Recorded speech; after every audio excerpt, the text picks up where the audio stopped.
I'm Julian Stalabras and I'm the curator of the 2008 Brighton Photo Biennial. Normally when you go to a biennial of contemporary art, what you see there are things that in some sense the curator is recommending to you aesthetically perhaps. And certainly saying, these things are worthy of your attention as artworks. There's a lot of material in the biennial which just isn't like that. The assembly of the various elements in the show is supposed to encourage critical thinking, not aesthetic delectation. We are still at war in Iraq and Afghanistan and involved in the overall so-called war on terror with our allies, the United States.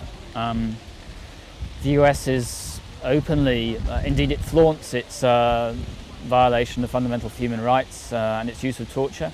And I think that although these things sometimes slip off the news agenda, they shouldn't be forgotten about. So the heart of the biennial is a comparison of those two wars as media wars, and they are very, very different in many ways because so many things have changed since the 1960s and the early 1970s in the way that photography is made, distributed, seen and used in the media.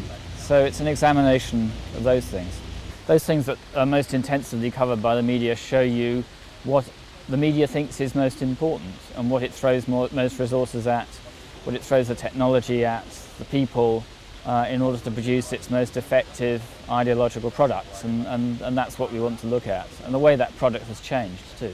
Well, one thing we do is to look at the context in which photographs appeared. So, for instance, we'll have some display cases in the Vietnam exhibition showing the illustrated magazines, which were hugely powerful in the late 60s and were, in a sense, people's main source of pictorial news. In the Iraq gallery, we look at the way in which photographs are used on websites, for instance, both the websites of the Iraqi resistance, but also to look at the circulation of images on the web, the way in which famous images appear in different guises or all over the place, and the way in which photojournalism is challenged by political blogging and those sorts of issues.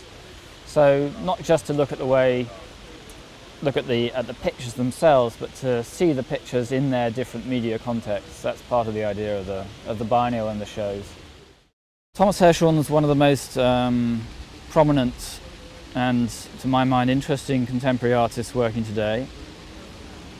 He's shown very regularly on the biennial scene, and his works tend to be the makeshift, large-scale constructions, often made out of cardboard and masking tape, from poor materials, in other words. And they tend to have a strongly political dimension. Hirschhorn also is very committed to encouraging the discussion of his works and usually provides facilities to do that. Here he shows a selection of images on a very much enlarged political banner, something that, if it wasn't as large as it was, could be carried through the streets in protest.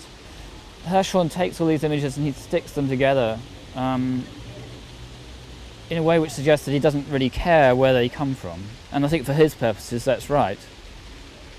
But of course it does raise questions about the fate of images, about the fate of photography in the digital age in particular, in which images are very easily torn from their contexts and recirculated and reused in other ways. We're looking at imagery that he's worked with for a few years now. As he puts it, the worst photographic imagery that he can find, showing what modern munitions do to human bodies. There are various motivations for this, I think. One is that we don't see those things in the mass media, and certainly not as much as we used to. One striking contrast with the Vietnam War is that some really quite graphic things were shown both in photography and in TV news, which just wouldn't appear now. The media is much more controlled and constrained than it was in that way.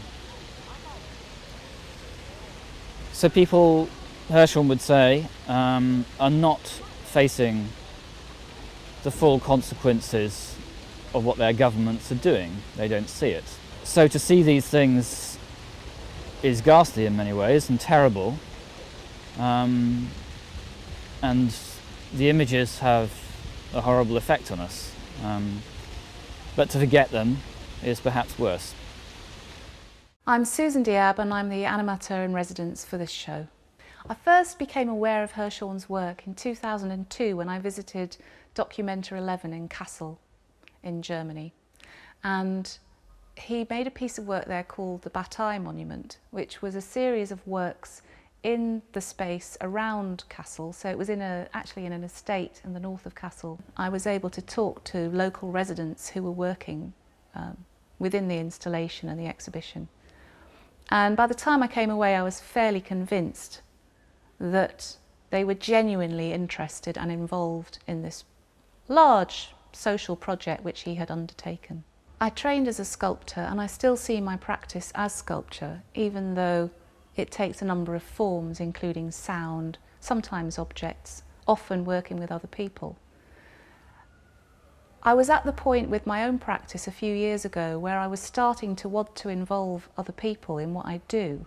Liz and Matthew asked me to do this because of what they knew about my practice, without knowing that I had this, I suppose, affinity with Hirschhorn's working methods and ideas. So there was a really nice match there.